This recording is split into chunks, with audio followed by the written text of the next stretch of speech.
अघोरियों के बारे में जानने के लिए हर किसी में एक अलग ही उत्साह रहता है। अघोरियों के जीवन संबंधित घटनाओं को सुनकर लोग काफी डर भी जाते हैं, पर अघोरियों के तंत्र मंत्र के रहस्यों का राज भी जानना चाहते हैं और आज हम अघोरियों के रहस्य जानने की कोशिश करेंगे। अघोरियों के बारे में एक ऐसा रहस्य है जो आपको हैरान कर देगा।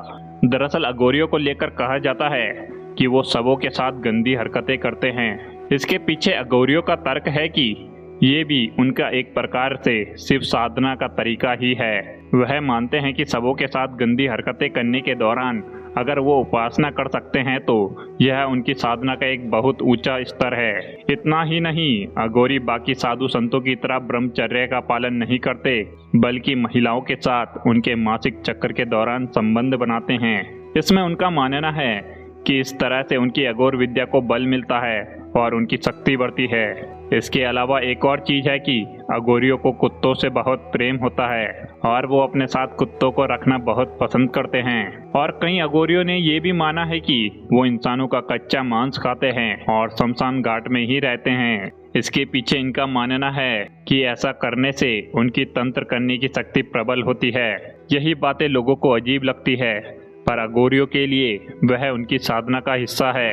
इसके साथ ही अगर आपने कभी अघोरियों की फोटो देखी होगी तो ये जरूर देखा होगा कि उनके पास एक इंसान की खोपड़ी जरूर रहती है।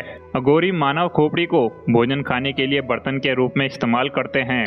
वहीं शिव भक्त होने के कारण अघोरी भी भस्म धारण करते हैं। शरीर में भस्म लगाने के पीछे उनका मानना है कि शरीर जो नश्वर है और एक दिन राख होना ही है। और कुछ तो यह भी मानते हैं कि इससे त्वचा रोग नहीं होता और शरीर में ठंड भी नहीं लगती और गर्मी में शरीर की नमी बाहर नहीं जाती, साथ में कीट मच्छर भी नहीं काटते। दोस्तों, अघोरी शमशान साधना इसलिए करते हैं ताकि वो जान पाएं कि मौत के बाद आत्मा कहाँ चली जाती है।